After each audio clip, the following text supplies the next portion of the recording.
Bismillahirrahmanirrahim. Assalamualaikum warahmatullahi wabarakatuh. Pada kesempatan kali ini saya akan melakukan analisis mendalam tentang pelaksanaan perkerasan dengan studi kasus kegagalan struktur jalan poros Batugong di Konawe. Sebelumnya saya Irsyad Wikanto dari kelas TPPE dengan NIM 235111222. Eh, Studi kasusnya kegagalan struktur jalan poros Batugong Konawe dengan menggunakan spesifikasi Bina Marga 2018 di divisi 6.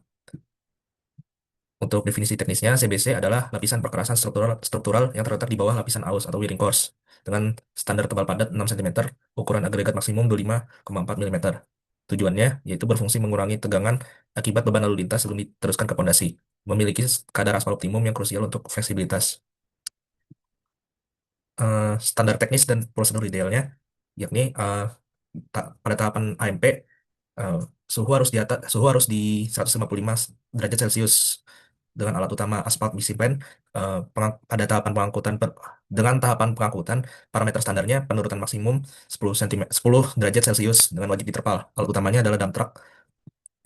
Pada tahapan pemadatan awal, parameter standarnya suhu harus berada di 125 derajat Celcius hingga 145 derajat Celcius untuk 1 sampai 2 lintasan. Alat utamanya yakni tandem roller.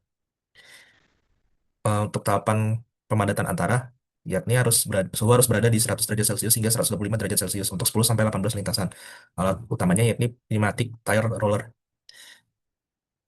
Kegagalan Kegagalan pada salah satu parameter seni akan menyebabkan weight in mix tidak akan tercapai. Untuk pada ruas jalan Batugong, permasalahannya ditemukan berupa retak dan deformasi alur sesaat setelah masa konstruksi. Untuk investigasi lapangannya ada di metode kerja, kontraktor tidak mengikuti urutan lintasan pemadatan, manajemen suhu juga tidak diperhatikan dan hasil uji lapangan di bawah 98% dari kepadatan laboratorium. Dampaknya, dampaknya permeabilitas tinggi akibat kurang padat, air hujan meresap ke dalam lapisan pondasi, melemahkan struktur tanah dasar, dua oksidasi dini atau aging, rongga udara yang besar mempercepat oksidasi aspal, dan juga umur rencana yang tidak tercapai. Untuk rekomendasi perbaikannya, eh, perlu dilakukan manajemen logistik, yakni penggunaan terpal penutup panas pada dump truck untuk berjarak angkut hingga di atas 10 menit.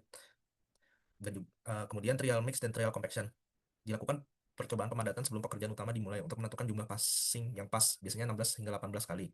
Dan juga dilakukan pengawasan ketat. Konsultan pengawas harus mencatat suhu datang dan jumlah lintasan PTR secara real time di lapangan.